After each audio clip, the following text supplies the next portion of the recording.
From the death of Charles Manson to the sexual ethics of Mike Pence, we've got you covered today right here. It's time for The Line of Fire with your host, activist, author, international speaker, and theologian, Dr. Michael Brown, your voice of moral, cultural, and spiritual revolution.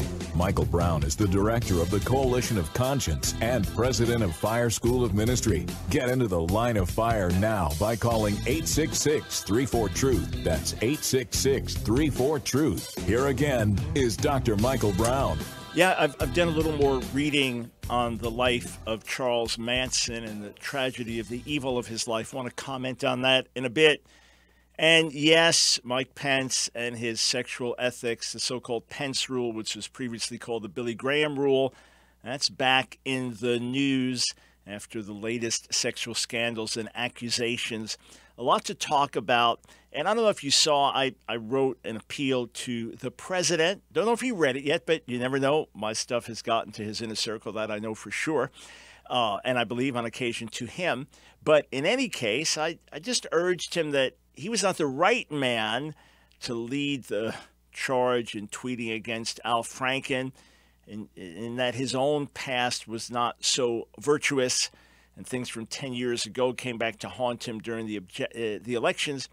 Anyway, just encouraged him to remember the principle of if you receive mercy, show mercy to others. Let the Senate, let the court of public opinion deal with Al Franken rather than the president leading the way. Anyway, a lot to talk with you about today. This is Michael Brown. You are listening to The Line of Fire, and I'm so blessed to be able to be with you 5 days a week and function as your voice of moral, cultural, and spiritual revolution. And it's my heartfelt prayer that every broadcast will light a fresh fire in you. It's my heartfelt prayer that will put a vision within you that with God's help, you can be a world changer and your life can make a difference. And wherever you find yourself, maybe in a position where you can speak to lots of people every week, as we're privileged to, maybe in a position where hardly anybody knows your name, but God knows who you are. Maybe in a position of being home with little kids or being in the midst of a long, mundane work day. How can I touch other people? How can I make a difference? Friend, wherever you are, with a life and heart yielded to God, you can make a difference. And if every one of us does what we're called to do, America or whatever country in which you live, that country will look different. America will look different. So many times we're waiting for the big thing to happen. We're waiting for the major event. We're waiting for a president or a leader or someone famous in the media to do something. We're waiting for history to basically happen by itself, but that's not the way it works. It works as people work together, and especially from a gospel perspective, as people work together with God to bring about change. And the big changes don't happen overnight. They may look as if they do. They may give you the appearance that they happened overnight. But in reality, they don't happen overnight. They happen over a period of time. Maybe, just like an earthquake, suddenly it happens. But if we had perfect knowledge of what was happening inside the earth over a period of many years, we'd see this building and building and building and building and building. So also it is. That's how revolutions happen. That's how change comes about. That little by little by little things push in a certain direction, and then suddenly there could be an explosive event. There could be an explosive moment. There could be an explosive time of consciousness where everybody sees something and grasps something and gets hold of it, and then society shifts for better or for worse.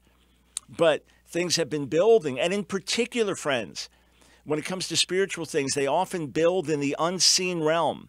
They often build in a realm where only God sees what's happening. So what seems to happen overnight has been rising, rising, rising, rising. Could we be on the verge of a great revival and a moral and cultural revolution?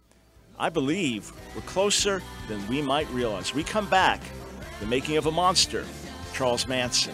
Be sure to check out our latest articles and videos at Ask Dr. Brown, askdrbrown.org.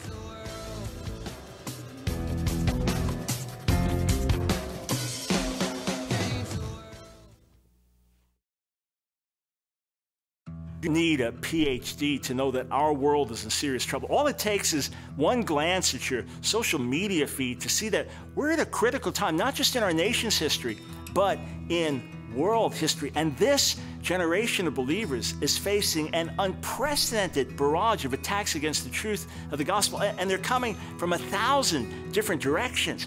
If ever there was a time for the body to speak out, to raise a righteous standard, and to be a beacon of hope in the midst of a sea of despair, now is that time. Through preaching and teaching and radio and writing and social media, God's given us a voice. I mean, by His grace, many, many lives have been impacted for the gospel around the world. So it's for that reason I want to take you behind the scenes here at Ask Dr. Brown, let you know about some of the exciting projects we're involved in, and share with you how you can help us fulfill this great mandate from the Lord in this battle for the hearts and minds of a whole generation.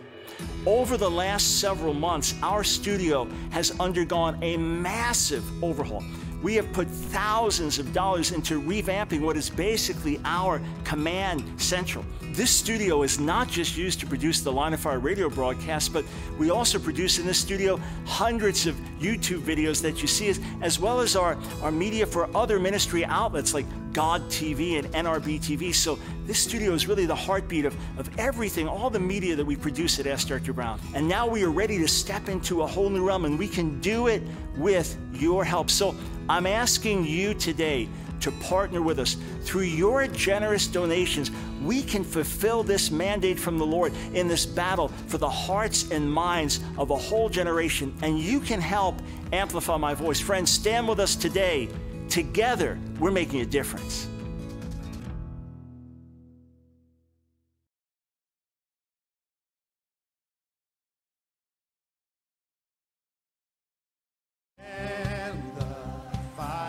It's The Line of Fire with your host, Dr. Michael Brown, your voice of moral, cultural, and spiritual revolution. Here again is Dr. Michael Brown.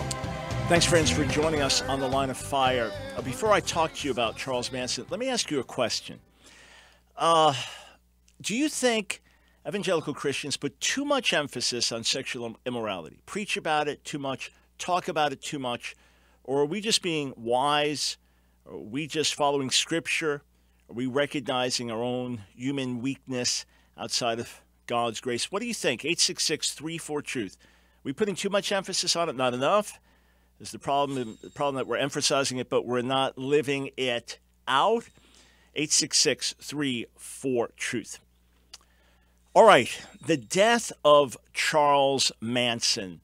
Headlines all over beginning last night and through today, with pictures of Charles Manson. And, you know, you look at these things and he really looks like an evil, crazed man. The prison pictures, one article notes Charles Manson, a villain praised as a counterculture hero in 1969, dead at 83. And this article notes that after the massacre of actress Sharon Tate and others, I mean, horrific, brutal massacre, and then another couple tortured and murdered, you had groups like the Weathermen.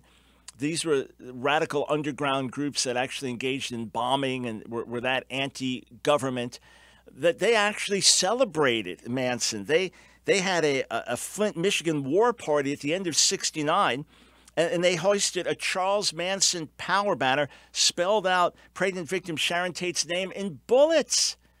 And when they were asked subsequently, why did you do it? Well, we want it to be bad. Yeah, I mean, it was a real sick time with some real sick, evil people. And Charles Manson certainly leading the way in terms of evil cult figures. I want to talk, though, about his upbringing and his background. I think you might be shocked to hear some of this if you didn't know about it first. But let's listen to a couple of clips from Charles Manson in prison. He was sentenced to death, but then California turned all death sentences into life in prison without parole. So that's what he was serving out. But listen to Manson. Listen to what he has to say in prison.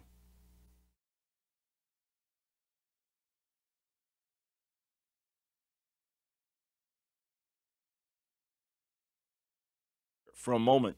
So, Matt, let me know when we're ready to play that. But Yeah, so California turned the death penalty into a life prison sentence. And there he is, sentenced to prison, and in prison continues to be the man he always was. I mean, his rhetoric, his evil, his pictures. You know, he's got a swastika, a nasty swastika over his between his eyebrows. And when he was asked about having any remorse for what he did, feeling guilty, listen to what he has to say.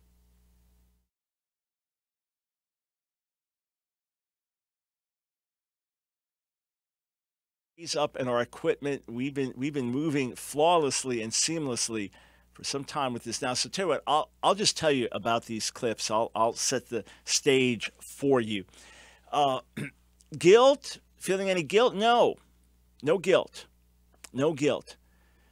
Rather, he thinks maybe he should have killed 400 or 500 people.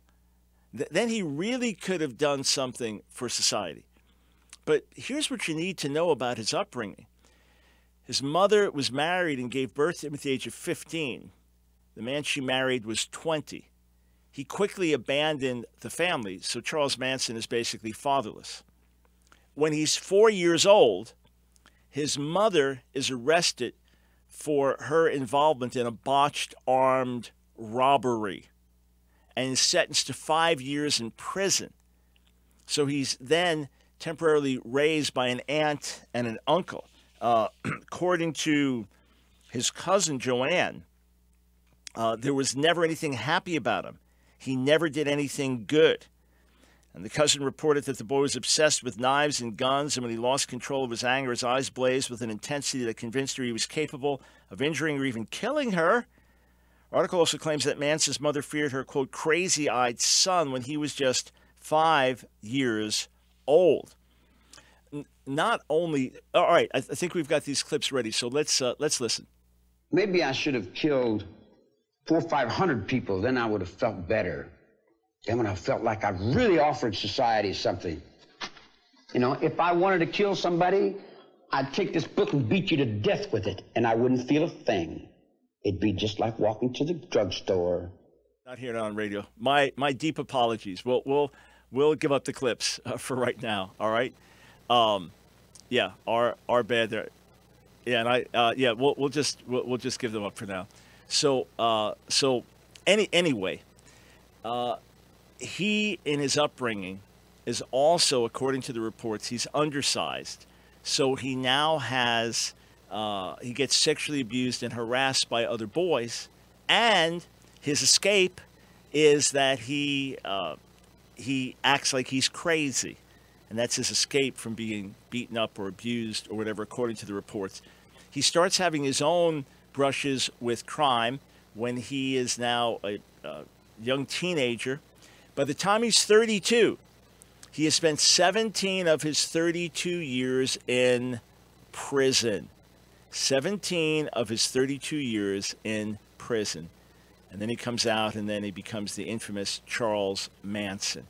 Begins preaching on a street corner that he's the second coming of Christ, gathers this cult hippie following, especially young women, and believes that there's going to be some all-out race war, and he's trying to spark it now by his actions. And anyway, just absolutely crazy. He's responsible for his actions. God knows if he had psychiatric issues from early days. God knows what would have happened if he had been in a godly environment. He remains responsible for his actions, and to the best of my knowledge, he died unrepentant.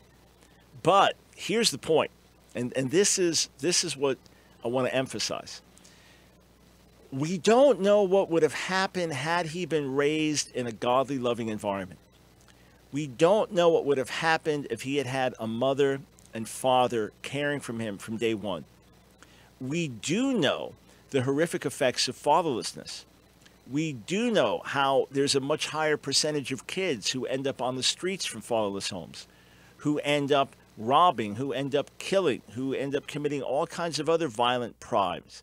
Over and over and over again, this has been demonstrated. Here you have fatherless and then motherless, and then whatever other issues he's got going on. then getting sexually abused and beaten by other boys. I mean, you've got a formula for disaster here. Let me emphasize again, his actions are his alone. He is responsible for what he did and what he enlisted others to do. That remains unchanged. And his accountability to God and society remains unchanged. I'm not minimizing anything. I'm simply saying when you look at him in isolation, you just see this level of evil and satanic anger and rage and craziness. When you look at it in the larger picture, you have to wonder how much his upbringing and environment played into this. You say, well, what's the redemptive side? What do we learn from this? Well, number one, we re-emphasize the importance of stable marriages and families. We know that while everyone makes their own choice, those raised in a stable, godly, loving environment by mother and father have a much better chance. It's just like if you have three athletes of equal ability and one of them is well rested, has exercised a lot, and eats healthily. Another one doesn't eat healthily and doesn't exercise a lot. And another one is fighting off sickness, that the one that's most likely to win in a competition is the first one. So we're talking about giving our kids the best possible environment. You say, man, I've blown it already and raising my kid in a single home because of mistakes I made. God's a redeemer. God can bring other people in to help and give you wisdom as a single parent. And look, our last president was raised by a single mother, no? So in much of his life. So anything can happen. Lives can become very valuable despite this. But we want to first emphasize the importance of godly life, godly family and upbringing, recognize the destructive effect of sexual abuse and bullying on other children, and then work through the gospel to try to reach out to those who've been raised in these rough environments. And maybe if we can intervene early enough in their lives, bring the gospel to them, bring the gospel to immediate loved ones, we can have all kinds of stories of redemption. Again, Charles Manson's guilty of the crimes he committed. There's no excuse. But what might have happened, raised in a different environment, only God knows. We'll be right back to talk about sexual ethics.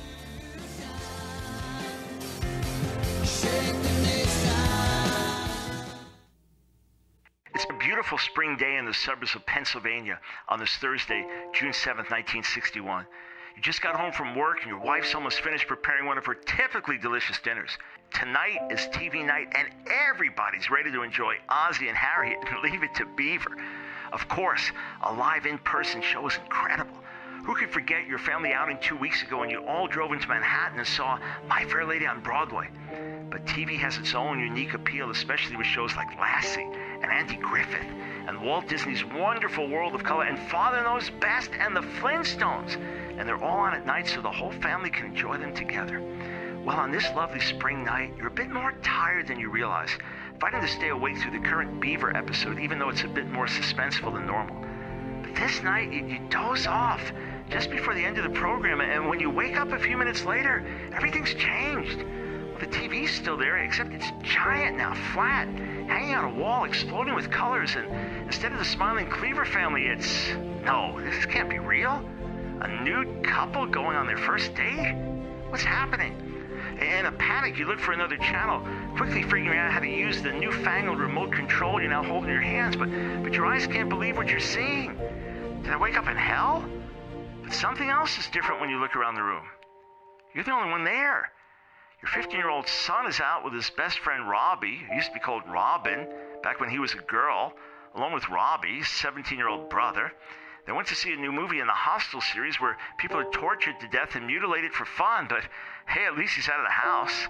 It's better than playing Grand Theft Auto for 6 straight hours where your boy's raping women and killing cops on his video screen. Suddenly, you wake up with a start. This was all a dream.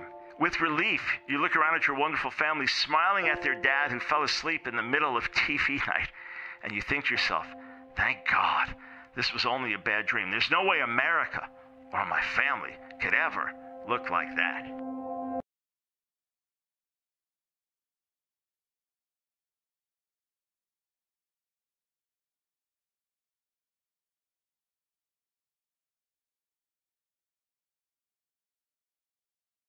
Michael Brown. Get into the line of fire now by calling 866-34-TRUTH. Here again is Dr. Michael Brown. Are we obsessed with sex as evangelical Christians? Do we preach against it all the time, or preach against immorality all the time, preach against pornography all the time? Are we reflecting our own weaknesses and struggles? Is it, if you hear a preacher preaching on that, that means that's his struggle? Or are we being wise? Or perhaps we don't preach enough on the positive aspects of sex within marriage and God's intent for it? What do you think? Do we put too much emphasis on it? Not enough emphasis. 866-34-TRUTH. Also remember, if you're listening on Facebook, you can weigh in there with your comments. If you're watching on YouTube, you can weigh in the live chat there, and we'll be looking at your comments on YouTube and on Facebook. And then again, call in 866-34-TRUTH. Okay, there are now more accusers. A second accuser has come forward against Senator Al Franken and said while he was a senator, that there was a county fair, people were taking pictures with him. She went to have her picture taken. She said he squeezed her real close and put his hand on her buttocks. And he says he certainly does remember that he took pictures with thousands of people, and that he apologizes if she felt uncomfortable, whatever. Now, it makes you wonder, if they asked you a question, asked me a question, if we did that, we'd say, no, of course not. Now, what? Of course not.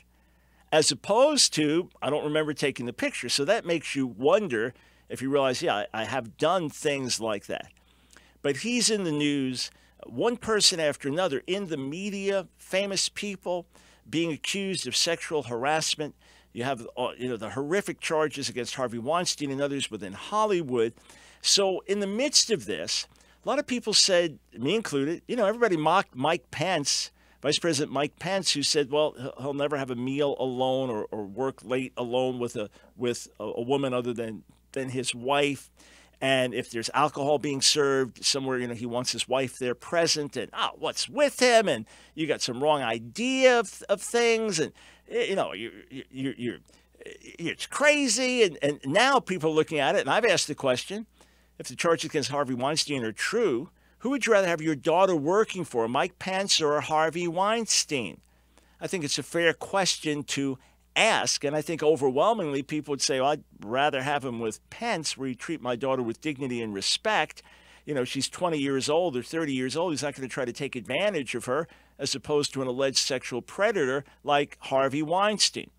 Well, I wrote an article on the stream, my latest article I wrote on the stream, and it's entitled, Why the Mike Pence Rule is as Christian as it is wise. Why the Mike Pence Rule is as Christian as it is wise. These are really Billy Graham guidelines, and many of us have lived by that for many, many years. So Mike Pence, again, in the news, and what caused me to write this article was Caitlin Beatty, who I believe is an editor with Christianity Today. She wrote an op-ed piece for the New York Times. And in her op-ed piece, she gave a Christian case against the Pence Rule. And she even said that most of her female peers don't agree with it. And to her, it seemed extreme. Now, let me read what she wrote in her article. According to her, the Pence Rule arises from a broken view of the sexes. Men are lustful beasts that must be contained, while women are objects of desire that must be hidden away. Offering the Pence Rule as a solution to male predation is like saying, I can't meet with you one-on-one, otherwise I might eventually assault you.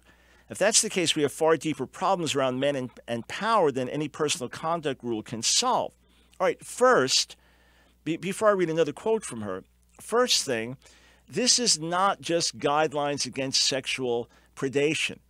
And in fact, the Pence Rule is not primarily there because we're afraid. I'll say we as a male follower of Jesus, we're afraid that if we're alone with a woman, we're going to assault them or rape them or abuse them. No, not at all.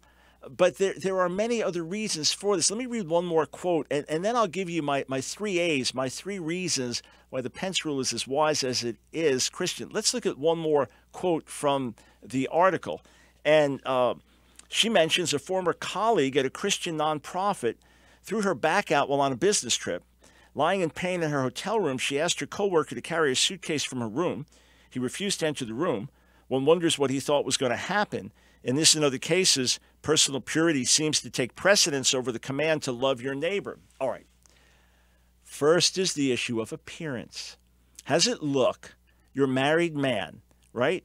Maybe you're 50, maybe you're personal assistant, executive secretary, sales chief, whatever. Maybe she's 35, all right? How's it look if you're having lunch, you're working, having lunch with her several times a week, or having dinner, or staying late at the office with her? You're going to tell me it doesn't look, oh, I wonder if they're a little close. I wonder about that. And what happens if, let's say you have to fire her. Something comes up, she's incompetent, you have to fire her.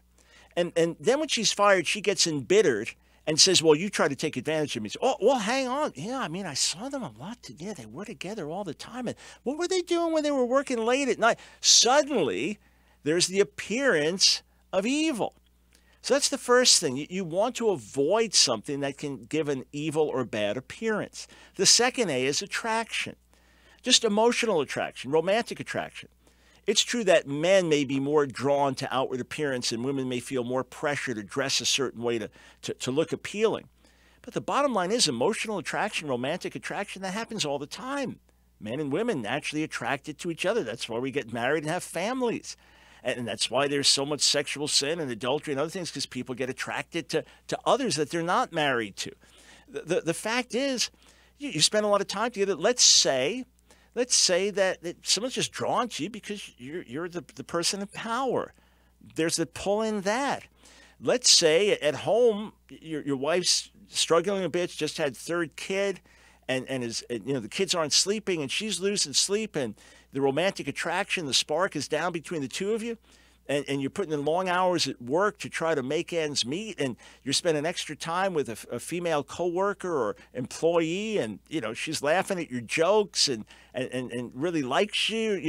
You kind of enjoy your time. Attraction, that's an issue, and then finally adultery. There's a reason it's in the Ten Commandments. There's a reason Jesus warns about it. There's a reason Paul puts sexual immorality at the top of his lists when he lists sins in Scripture. There's a reason that some of the greatest leaders in the Bible messed up because of sexual sin. Men like David and Solomon, and a charismatic leader like Samson. There's a reason for this. So let's be wise. And as far as the whole thing about going into the room, it's not you're afraid you're going to rape the woman if you go in the room, her hotel room, but it's the appearance of it, number one. And number two, if you can find an excuse to go in for one reason, maybe for a little bit longer the next time. What's so bad about leaving the hotel room door open? Or if you're talking to a woman in the room, leaving the door open so anyone can see in that walks by, and then going in and getting the luggage, or say, hey, would you mind going out first and I'll go and get your luggage? What's so bad about that in a day and age like this? Man, better be safe than sorry. We'll be right back.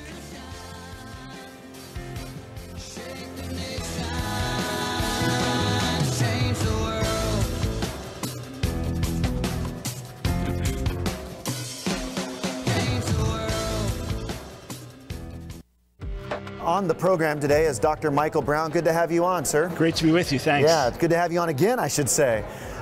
When it comes to this whole idea of the marriage crisis that we're in as a culture, should we capitulate at this time? I mean, what do you think our stance should be as a church as it relates to marriage? Yeah, this is not the time to capitulate or throw in the towel. This is the time to push back. The Supreme Court ruling on marriage, that's our Roe v. Wade moment. This is our wake-up call. Look, when the Roe v. Wade passed, there was tremendous hostility to the pro-life position in America. And we were told it's over, the younger generation embraces abortion. Look at how things have radically changed. 1966, April, cover story, Time magazine, Is God Dead? 5 years later, June 1971, cover story, Time magazine, The Jesus Revolution. Things can turn on a dime. Things can turn radically. I believe that gay activism has within itself the seeds of self-destruction. Once you redefine marriage, you render it meaningless. The further this goes, the ones who are going to be standing are the ones who hold to marriage and family as God intended. So rather than this being the end of the culture wars, this is the wake-up call. This is the beginning. And I believe that unless Jesus comes first, we're going to see the tide turn. Author, international speaker, and theologian, Dr. Michael Brown. your voice of moral, cultural, and spiritual revolution. Get into the line of fire now by calling 866-34-TRUTH. Here again is Dr. Michael Brown. You know, as I heard the news of the passing of Charles Manson last night, I'll have an article up about him shortly. You'll be able to see it at AskDrBrown.org. We'll have a video up in the not-too-distant future with some comments and clips from Charles Manson as well. All of that you'll find at AskDrBrown.org. But he's gone. He's dead. To the best of our knowledge, he died without repenting and turning to the Lord. But it made me think of David Berkowitz, the notorious Son of Sam serial killer who got wonderfully converted in prison. I spent time with him years ago, and we put out a documentary about his life called From Son of Sam to Son of Hope. While there's life, there's hope. The worst of sinners can be redeemed. The most evil people on the planet can be saved. It's always amazing when you know someone only as a believer, and they're godly man, godly woman, you know, sweet, loving, compassionate, caring. And then you find out before they were saved, they were out of control monsters and on and on. That's the power of the gospel. You're listening to Michael Brown. I, like many of you, am also a trophy of God's grace. You know my story, shooting heroin, using LSD, angry, proud, vicious-tongued, young person full of rebellion, and even stole money from my own father. God had mercy on me. No, I wasn't a Charles Manson or a David Berkowitz, but my sins were ugly in God's sight. There is redemption. There is hope in Jesus. While there's life, there's hope. All right, question for you. And I put this up on Twitter. In light of all of the sexual scandals, is there a day that goes by where there's not someone else in the news being accused? God knows who's guilty and who's not. Some are immediately saying guilty. The comedian Louis C.K. maybe gave the most articulate confession and even went beyond what he was accused of. And yeah, some were like that, others denying it, others seemingly upset that they're being accused, say, hey, yeah, we were together, but it was all consensual. God knows. But sometimes hardly an hour goes by without there being a new accusation coming forward. And here's the deal. This stuff has been there all along. Follow? It's not like this just happened a month ago. These things allegedly have been happening for years and years and years and years and years. Now, doesn't that give more credence to the emphasis we put on sexual ethics in our churches and in our preaching and in our ministry? So my question on Twitter was this, and let me just get over to the actual poll and take a look at it now. Do evangelical Christians put too much emphasis on sexual purity and sexual ethics? I put this up a little over a half hour ago, so our first 166 responding. Do evangelical Christians put too much emphasis on sexual purity and sexual ethics?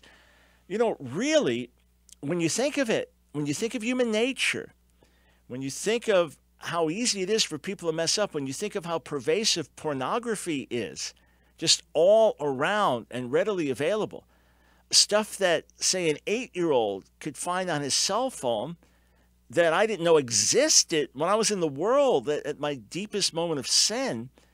So with everything being where it is, doesn't this make sense of our position? What do you think? 866-34-TRUTH. Or do you think the reason we have problems in the church and pornography in the church and adultery in the church is because we don't preach against this stuff too much? Don't preach on grace enough? Or is it that we don't preach about the whole wholesomeness and beauty of sex within the confines of God's intent, namely marriage, male and female together for life? Or is it that we don't talk about it enough and we don't equip people? People don't know the tools, don't know the principles. What do you think? 866-34-TRUTH. Are we preaching enough on sexual purity? Are we doing it in a holistic way? We'll be back with your calls and much more. Stay tuned.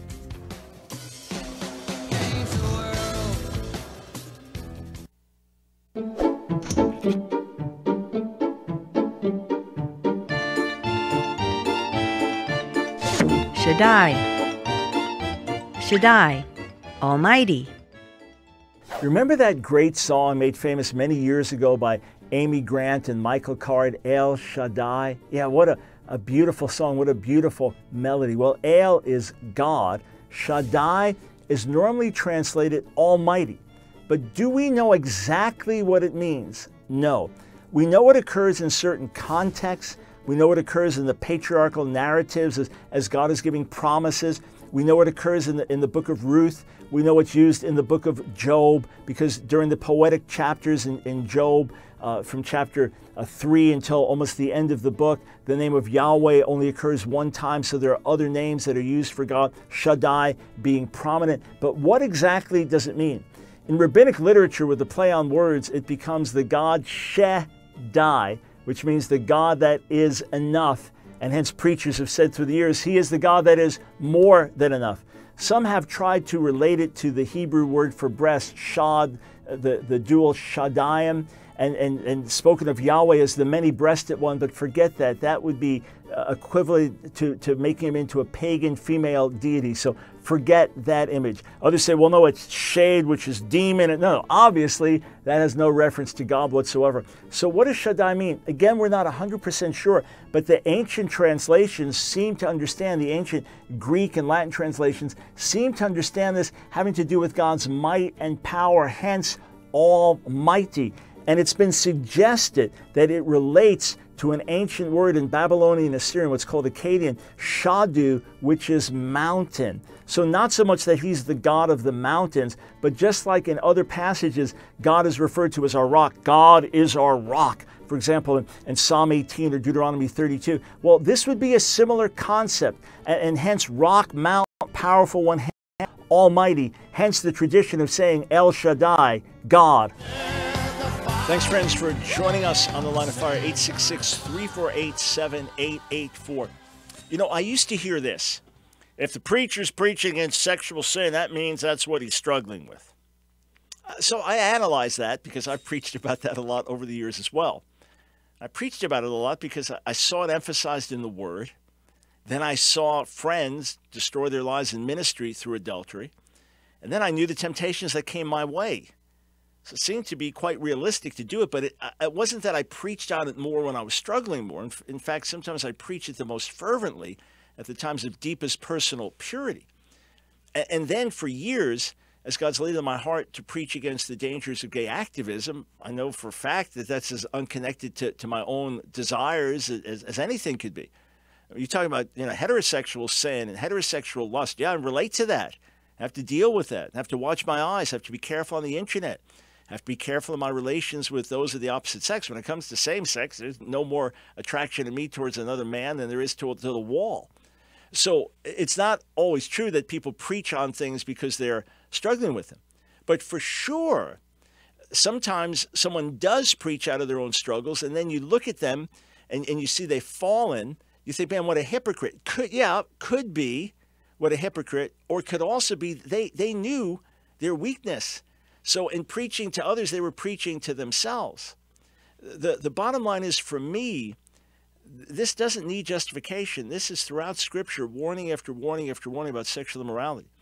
So when Vice President Mike Pence, when his ethic of sexual purity and not eating alone with another woman or working alone with another woman, staying late with another woman, or if alcohol is being served, making sure his wife is at the meal of the occasion, that's just wisdom to me. And that's why for years, just understood. If I'm teaching in a Bible school in the 80s and a woman wants to come in and one of the students and get counsel on something, all right, the rule was always you had the door open somewhat so anybody walking by could hear. And many of my friends would have pastors that had a glass window in the door so you could always see in. You say, well, where's your privacy? Well, better to be safe than sorry. And then better these days that you don't have a situation where someone can accuse you. Well, you tried to do this to me. And someone just comes in to set you up. People do this. There are evil people who do this. There's some people who are paid to do this. This never happened to me ever. Never had anything close to this. But I know that Billy Graham read this, that he would have, before he go into a hotel room, someone would have to go in there and look to make sure there wasn't some naked lady in there. People try to set him up. Yeah, these things happen. So the fact is, to me, this is just wisdom, just good precautions. Can we preach more on God's empowering grace that helps us overcome sin? I believe we can. Can we talk more about the positive aspects of sexuality within marriage? I believe we can. But are we preaching too much about these things in terms of dangers of sexual sin? Come on, look around. How in the world could we think we're preaching on it too much? But I want to get your opinion. 866-34-TRUTH. We'll start with Becky in Raleigh, North Carolina. Welcome to the Line of Fire. Hey. Hey, how you doing? I'm good, thanks. Hey, can I ask you a question first before you answer my other question? Sure. So you're familiar with what's called the Pence Rule, right? I'm familiar with it. I don't know exactly verbatim. Oh, okay. So basically, yeah. just to repeat, it was attributed to Billy Graham earlier. It's something I was always taught to live by, which is you don't have a meal alone with a woman other than your wife. You're not talking about your daughter or your sister, right? So with another woman other than your wife. You don't work late with a woman other than your wife. If alcoholic beverages are being served at a dinner or something, you want to make sure that your wife is there with you. Those basic things. Does that seem extreme to you, or does that seem wise to you? I think for people to put up boundaries is helpful. It's good, and if that's their boundary for them, that works for them, I think it's good. I think boundaries are helpful. Mm-hmm.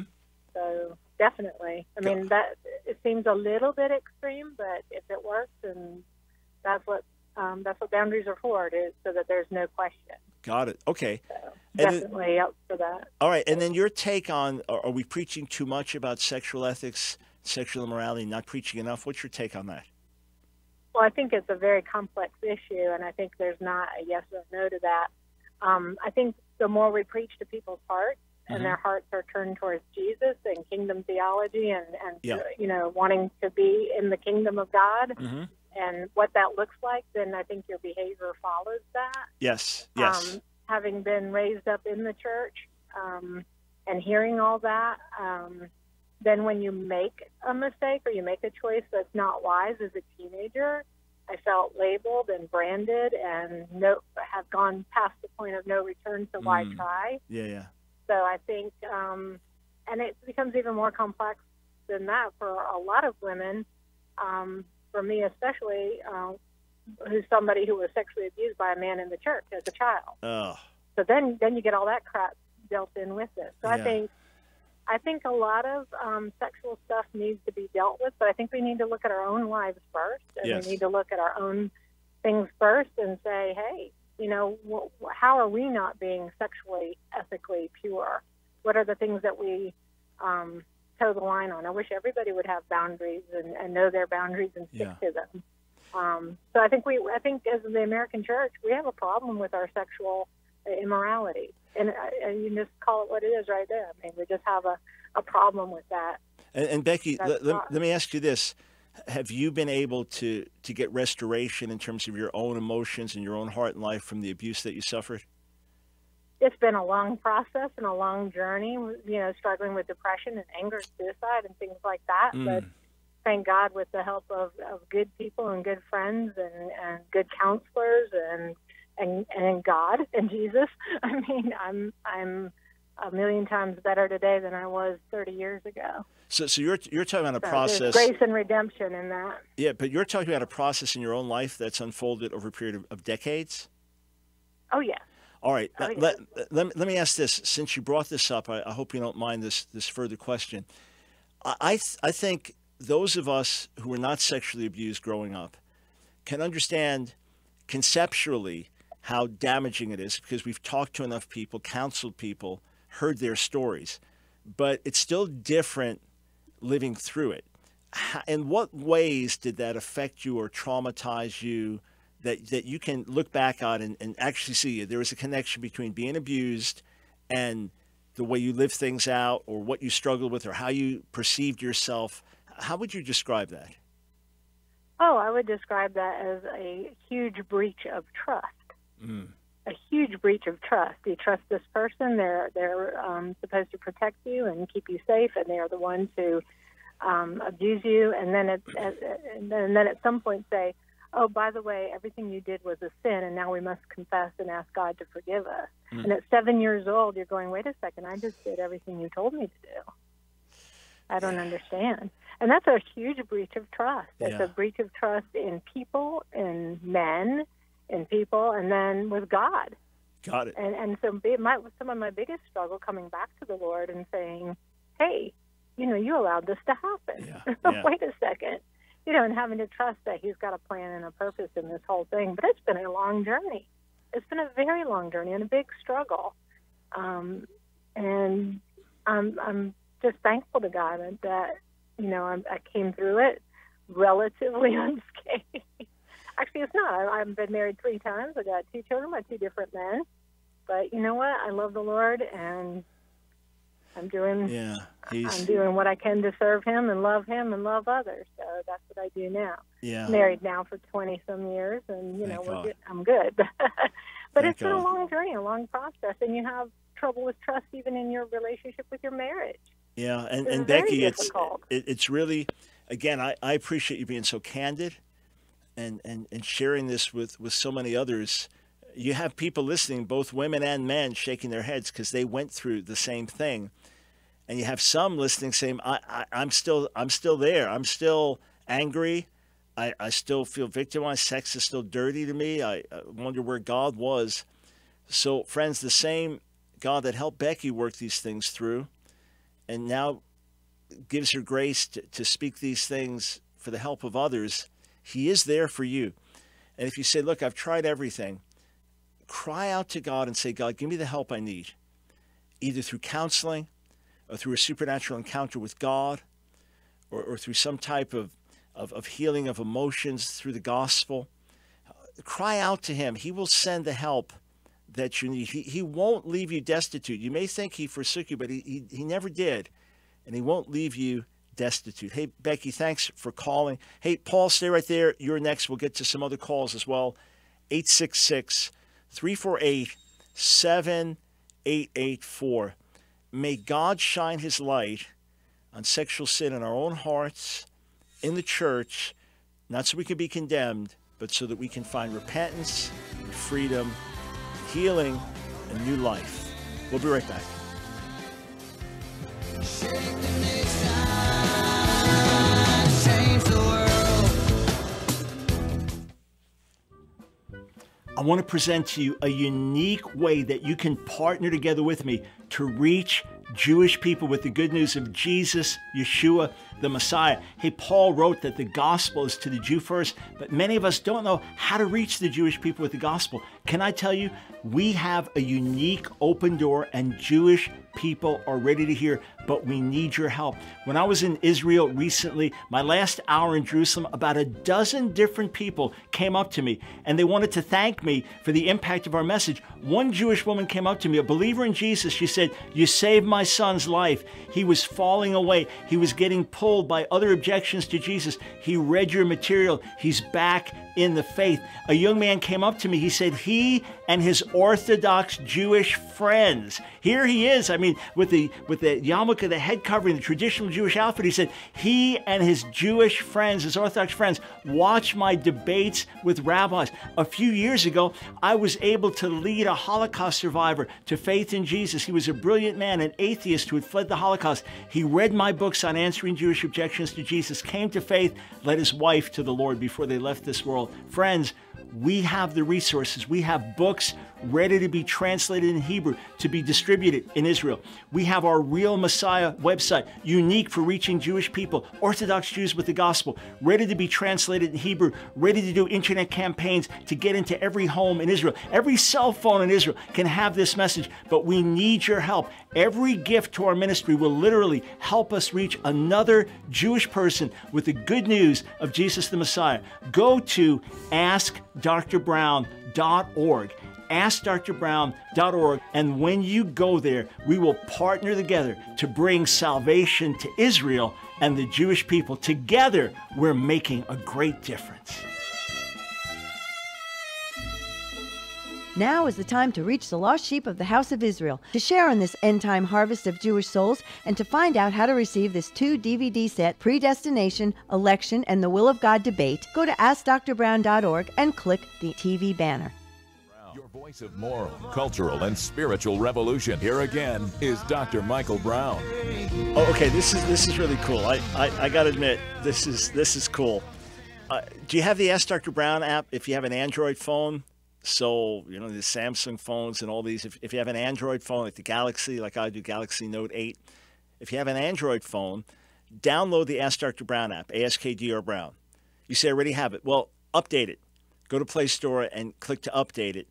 And then when you click on Line of Fire, you can actually watch the live stream. Yeah, 3 to 4 Eastern Standard, so whatever time you are around the world, you can watch the live stream live, boom, right there on your cell phone on the Ask Dr. Brown app. So that is so cool. I'm looking at me as it's happening right here on the phone. But I'm also I pulled it up so I could look at a bunch of your comments. Let me just interact quickly. Volcano 1948 on YouTube. I respect you greatly as a man of God. I'm so happy my granddaughter is a student at Fire Institute. Come on, man. She's a student at our ministry school. Make sure she comes up and tells me that her grandfather is Volcano 1948. Yeah, they're the age of, our oldest granddaughter is 16, our youngest student is 17, so they are precious to me like grandchildren, except we want to raise them up and send them out to be world changers. Yeah, sex itself is not evil. Sex is something blessed by God and so powerful, and the drive so strong that it can be beautiful or it can be terribly destructive. For most of the world, it's more bad than good in terms of overall impact, in terms of the morality of the world, but in the context for which God intended it, blessed. And DG, thanks for crediting me with addressing the gay issue properly.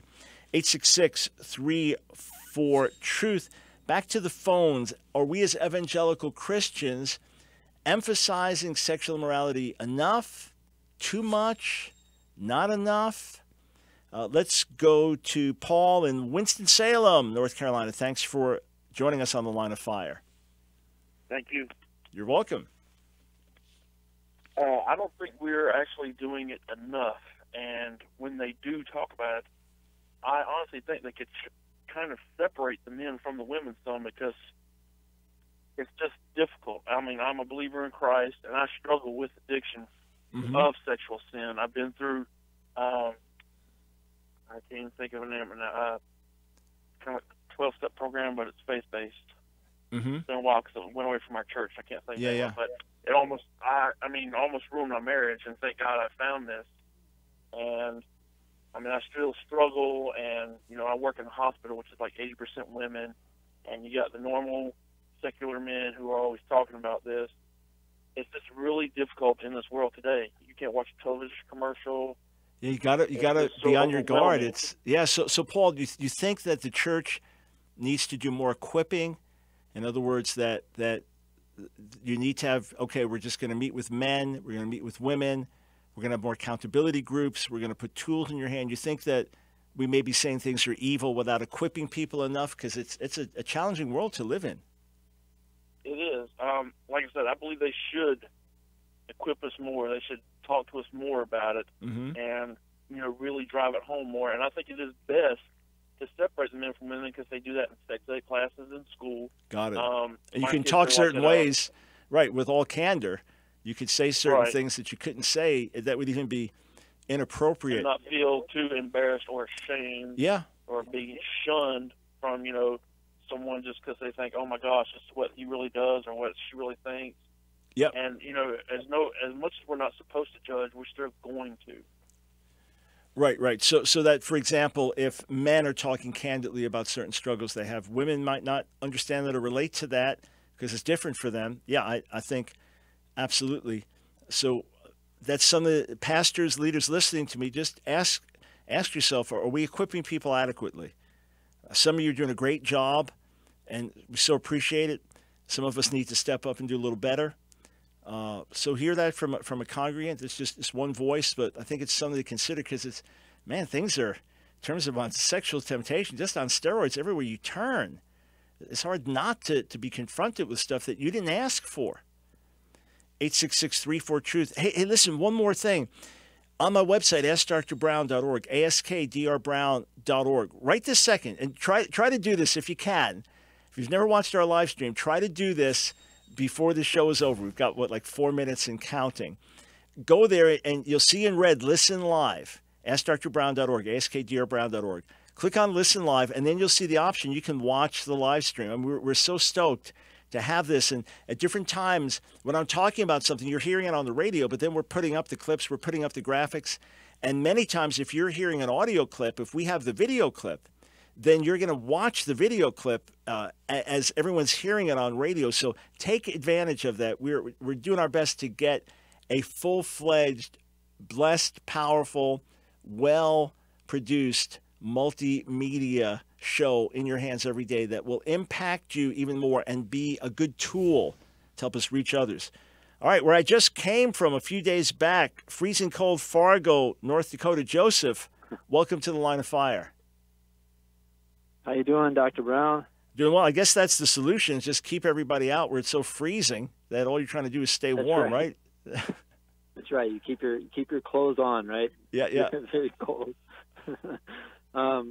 Yeah, so I was just listening, and I'm pretty passionate about this because, I mean, when I was engaged, we went through premarital counseling, and we were given some counseling on just sexual purity and intimacy and those kinds of things.